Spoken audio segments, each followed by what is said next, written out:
பயணத்தில் வந்துட்டு விபத்துகள் நேரிடாமல் தவிர்க்க, பயணம் ட்ராவலிங் பண்ணுறோம் இல்லைங்களா, அதில் வந்துட்டு விபத்துகள் நேரிடாமல் தவிர்க்கிறதுக்கு நம்ம என்ன மாதிரியான விஷயங்களை செஞ்சுக்கணும் அப்படின்றத நம்ம பார்க்க போகிறோம். எப்போவுமே ஊருக்கு ஒரு ஆஞ்சநேயர் உண்டு. ஆஞ்சநேயர் கோயிலில் சனிக்கிழமை நாளில் நின்று 4 வீலுக்கு வந்து எலுமிச்சம்பழம் வச்சு அங்கே ஊதுவத்தி கற்பூரம் காட்டி நீங்கள் வழிபட்டு போனீங்கன்னா விபத்துன்றது தவிர்க்கப்படும். ட்ராவல் பயணம் பண்ணும்போது முடிஞ்ச வரைக்கும் உங்கள் கூட வந்து ஒரு எலுமிச்சம்பழத்தை எடுத்துகிட்டு போகிறது வந்து நெகட்டிவ் சக்திகள் உங்கள் கூட வந்து ட்ராவல் பண்ணாமல் அது தடுக்கும். ஸோ வந்து எலுமிச்சம்பழத்தை கூட வச்சுக்கிறது நல்லது. இந்த திடீர் மரணம் வருது, விபத்துகள் வருது, திடீர் மரணம் வருதுனாலே அவங்க வந்து வருஷத்துக்கு ஒரு டைம் இறந்தவர்களுக்கு திதி கொடுத்துட்டு வரணும்.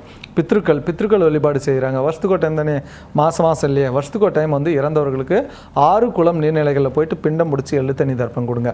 பித்ருக்களை வழிபடுறது வந்து ஒரு கடமை. இது வந்து கருட புராணத்தில் சொல்லப்பட்டிருக்குது. பெரியவங்க தான் ஃபஸ்ட்டு நம்மளுக்கு, 2வது தான் குலதெய்வம், 3வது தான் சிவன் விஷ்ணுலாம். நான் திருப்பதி போகிறேன், திருவண்ணாமலை போகிறன்றதெல்லாம் 3வது, ஃபஸ்ட்டு வந்து பெரியவங்க.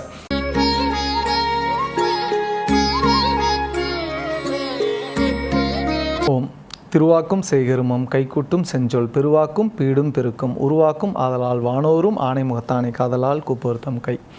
ஓம் சிவசிவ என்கிலர் தீவினையாளர், சிவசிவ என்றிட தீவினை மாலும், சிவசிவ என்றிட தேவரும் ஆவார், சிவசிவ என்ன சிவகதிதானே. ஆலய தீபம் சேனல் வாயிலாக உங்களை சந்திப்பதில் மகிழ்ச்சி அடைகிறேன். நான் தருமபுரி ஜோதிடர் பாலாஜி. நட்சத்திரங்கள் பார்த்தோம். அதாவது வந்து ஜோதிட ரீதியாகவும் வாஸ்து ரீதியாகவும் அதே போல் எண்கணித ரீதியாகவும் நம்ம ஆன்மீக ரீதியாகவும் நம்ம கோயில்கள் என்ன செய்யணும், இந்த மாதிரியான விஷயங்களெல்லாம் நிறைய பார்த்துட்ருக்கோம்.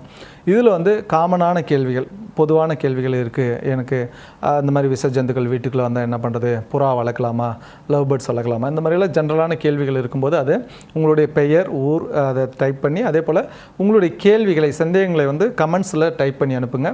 ஒரு நாள் வந்து நம்ம கேள்வி பதில் செஷன் அப்படின்னு வைப்போம். அதில் உங்களுக்கான கேள்விக்கான உங்கள் பேர், ஊரை படித்து கேள்விக்கான பதில்கள் சொல்லும்போது அது எல்லாருக்குமே பயனுள்ளதாக அமையும்.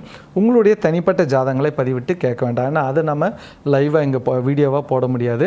உங்களுடைய ஜாதகம் பார்க்கணுன்ற பட்சத்தில் தனியாக என்னுடைய எண்ணுக்கு வந்து அப்பாயின்மெண்ட் வாங்கிட்டு அது ஜாதகம் பார்த்துக்கோங்க. ஸோ உங்களுடைய கேள்விகளுக்கான பதில்கள் ஒரு நாள் கேள்வி பதில் செஷனில் வரும். ஸோ கமெண்ட்ஸில் உங்களுடைய பெயர், ஊர், கேள்விகளை டைப் பண்ணி அனுப்புங்க.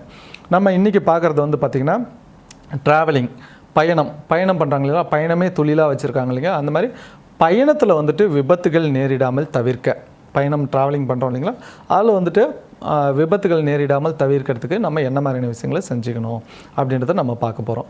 அதாவது சொந்தமாக நீங்கள் பைக் வச்சுருக்கீங்க, சொந்தமாக கார் வச்சுருக்கீங்க, இல்லை வாடகை கார் ஓட்டுறீங்க, இல்லை வாடகை லாரி ஓட்டுறீங்க, அதாவது டிரான்ஸ்போர்ட்டில் தொழிலாக செஞ்சாலும் சரி, இல்லை நார்மலாக நான் வந்து ஆஃபீஸ்க்கு வந்து வண்டியில் போயிட்டு வரேன் சார், சும்மா நார்மலாக நடந்து ஒருத்தர் வந்து சைக்கிள் ஓட்டிகிட்டு போகிறாரு, பஸ் வந்து அவரை கிராஸ் பண்ணி போகும்போது அந்த பஸ் மேலே இருந்த ஒரு டயர் அந்த சைக்கிளில் போய்ட்டு மேலே உளுந்து அவர் வந்து அங்கே விபத்தில் இறந்து போகிறாரு. அப்படின் போது இந்த மாதிரி விபத்துகளில் மரணங்கள் வரக்கூடாது, விபத்துகள் நடக்கக்கூடாது.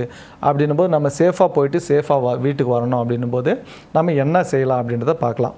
ஒன்று, நீங்கள் வந்துட்டு சொந்தமாக ஒரு வண்டி வச்சுருக்கீங்க, ஒரு காரு, ஒரு பைக்கு, ஒரு லாரி, ஒரு பஸ் ஓட்டுட்ருக்கீங்க. அப்படின்னும் போது எப்போவுமே வந்து வீக்லி ஒன்ஸு இல்லாட்டி மாதத்தில் ஒரு டைமாவது வந்துட்டு அந்த சனிக்கிழமை நாள்லேயும் அமாவாசை நாள்லேயும், சனிக்கிழமை நாளில் வந்துட்டு ஆஞ்சநேயர் கோயிலில் வந்துட்டு அந்த 4 வீலுக்குமே வந்துட்டு எலுமிச்சம்பழம் வச்சு அங்கே தூப தீபம் கற்பூரம் ஊதுவத்தி காட்டி அது வந்துட்டு என்னென்னா நம்ம எப்போவுமே ட்ராவல் பண்ணும்போது பார்த்திங்கன்னா வழியில் போயிட்டுருக்கோம். ஒரு நாள் வந்து ஒரு இடத்துல வந்து அந்த இடத்துல வந்து நாய் அடிப்பட்டு இறந்துருக்கோம், இல்லை யாரோ ஒருத்தர் விபத்தில் வந்துட்டு அந்த இடத்துல ரத்தம் போயிருக்கோம். ஒரு நாள் 2 நாள் அந்த இடத்துல ரத்த தழும்பு இருக்கும். அதுக்கப்புறம் அது வண்டி வாகனங்கள் போயிட்டே இருக்கும்போது காஞ்சிடுது. அப்போ அந்த ஆன்மா வந்து உயிர் விட்ட அந்த இடத்துல வந்து பார்த்திங்கன்னா அதெல்லாம் நம்ம கிராஸ் பண்ணி வரோம். அப்படின்னும் போது அது வந்து நெகட்டிவ் எனர்ஜி க்ரியேட் பண்ணும் வண்டிக்குள்ளே.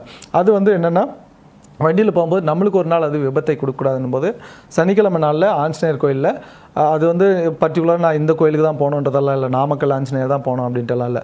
எப்போவுமே ஊருக்கு ஒரு ஆஞ்சநேயர் உண்டு. ஆஞ்சநேயர் கோயிலில் சனிக்கிழமை நாளில் நின்று 4 வீலுக்கு வந்து எலுமிச்சம்பழம் வச்சு அங்கே ஊதுவத்தி கற்பூரம் காட்டி நீங்கள் வழிபட்டு போனீங்கன்னா விபத்துன்றது தவிர்க்கப்படும். ஒன்று.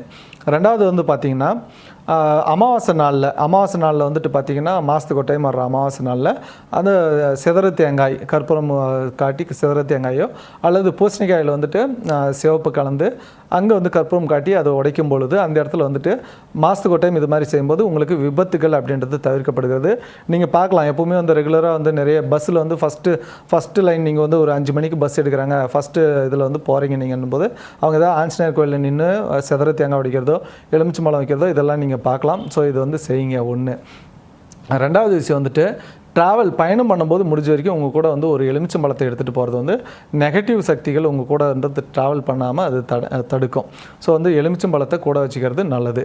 மூன்றாவது வந்து பார்த்திங்கன்னா இயர்லி ஒன்ஸ் இந்த திடீர் மரணம் வருது, விபத்துகள் வருது, திடீர் மரணம் வருதுனாலே அவங்க வந்து வருஷத்துக்கு ஒரு டைம் இறந்தவர்களுக்கு திதி கொடுத்துட்டு வரணும். பித்ருக்கள் வழிபாடு செய்கிறாங்க. வருஷத்துக்கு ஒரு டைம் தானே, மாதம் இல்லையா, வருஷத்துக்கு ஒரு டைம் வந்து இறந்தவர்களுக்கு 6 குளம் நீர்நிலைகளில் போயிட்டு பிண்டம் பிடிச்சி எள்ளு தண்ணி தர்ப்பம் கொடுங்க. இறந்தவர்களுக்கு சார் இதிலெல்லாம் எங்கள் வம்சத்தில் இதெல்லாம் எங்கள் தாத்தா செய்யலை சார், எங்கள் அப்பா செய்யலை சார், எங்கள் குடும்பத்தில் இதெல்லாம் செய்கிறதில்ல சார் அப்படின்றதெல்லாம் கிடையாது. இது எல்லாருக்குமே வந்துட்டு பித்ருக்களை வழிபடுறது வந்து ஒரு கடமை. இது வந்து கருட புராணத்தில் சொல்லப்பட்டிருக்குது. பெரியவங்க தான் ஃபஸ்ட்டு நம்மளுக்கு, 2வது தான் குலதெய்வம், 3வது தான் சிவன் விஷ்ணுலாம். நான் திருப்பதி போகிறேன், திருவண்ணாமலை போகிறன்றதெல்லாம் 3வது. ஃபஸ்ட்டு வந்து பெரியவங்க, 2வது குலதெய்வம். நான் குலதெய்வம் மாதம் போயிட்டே இருக்கேன் சார், குலதெய்வம் கோயிலே நான் கட்டி கொடுத்தேன் சார், ஆனால் எங்கள் வீட்டில் கஷ்டம் இருக்குதுன்னா பெரியவங்க வழிபாடு இல்லாமல் நீங்கள் குலதெய்வம் கோயிலை கட்டி கொடுத்தும் யூஸ் இல்லை. இது எங்கள் வம்சத்தில் யாரும் செய்யலையே சார், நான் மட்டும் எப்படி செய்கிறது? அவங்க செய்யலை, தெரியல, செய்யாமல் விட்டுட்டாங்க. நீங்கள் செய்யுங்கன்னு சொல்கிறேன். பெரியவங்களை வழிபடுங்க எப்போவுமே. ஃபஸ்ட்டு பெரியவங்க, 2வது தான் குலதெய்வம். அப்போ வருஷத்துக்கு ஒரு டைம் ஏதோ ஒரு அமாவாசை செலக்ட் பண்ணிக்கோங்க. அது வந்து சார் தையில் தான் கொடுக்கணுமா, ஆடியில் தான் கொடுக்கணுமா, புரட்டாசியில், மகாலய மாதத்தில், அதெல்லாம் கிடையாது.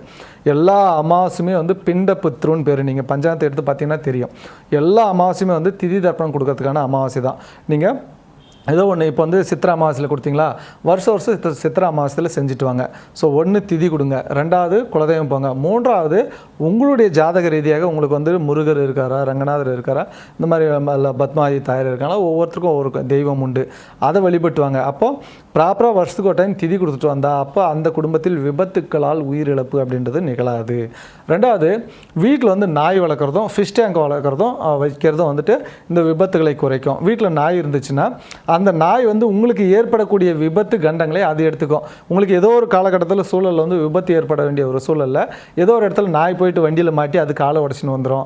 நம்மளுக்கு வந்து அந்த விபத்தில் நம்ம தவிர்க்கப்படுவோம். அப்போ நாய் வந்து விபத்தில் மாட்டி இறந்துருச்சுனாலே நம்ம அந்த விபத்துலேருந்து இறக்கக்கூடிய ஒரு சூழல், அப்போ நம்ம வந்து தப்பிச்சிருவோம். அப்போ வீட்டில் வந்து நாய் வளர்க்குறது நம்மளுக்கு வர்றத விபத்து கண்டங்களை அது ஏற்றுக்கும். 1. 2வது ஃபிஷ் டேங்க் வைக்கிறீங்க அப்படின்னும் போது அது வந்துட்டு உங்களுக்கு உங்கள் மேலே இருக்க கந்திருஷ்டி அது எடுத்துக்கும். 1. 2வது வந்து பார்த்திங்கன்னா நம்மளுக்கு ஆகாதவங்க வீட்டுக்குள்ளே நுழையும் போது அது உங்களுக்கு காட்டி கொடுக்கும். 3வது வந்து பார்த்திங்கன்னா நம்ம ஏதோ ஒரு இடத்துல ட்ராவல் பண்ணிட்டுருக்கோம், பைக்கில் வேகமாக போயிட்டுருக்கோம், திடீர்னு முன்னால் போன லாரி பிரேக் போட்டான், நம்ம வந்து கண்ட்ரோல் பேலன்ஸ் பண்ணாமல் வந்து பிரேக்கை போட்டு எப்படியோ போய் கிட்ட மோத வேண்டிய சூழலில் அங்கே வந்து அடிபட வேண்டிய சூழலில் தப்பிச்சிருவோம். நீங்கள் வீட்டில் வந்து பாருங்கள் 2 மாதம் 3 மாதமாக நார்மலாக சுற்றிட்டு இருந்த ஃபிஷ் வந்து 1 2 இறந்துட்டுருக்கோம். அப்போ நம்மளுக்கு வெளியில் வர்ற பாதிப்புகளை இங்கே ஃபிஷ் டேங்க் எடுத்துக்கும். ஸோ இந்த வகையில் வந்து நம்மளுக்கு வெளியில் வர்ற கண்டங்கள் பாதிப்புகள்லேருந்து நம்ம தப்பிச்சுக்கிறதுக்கு இதெல்லாமே வழிவகுக்கும். ஸோ இந்த விஷயங்களை நீங்கள் ஃபாலோ பண்ணி உங்களுக்கு வரக்கூடிய வீட்டில் இருக்கிறவங்க வரக்கூடிய அந்த விபத்து கண்டங்கள்லேருந்து தப்பிச்சு நல்ல ஒரு சிறப்பான வாழ்க்கை வாழ வாழ்த்துக்கள். நன்றி. வாழ்க வளமுடன்.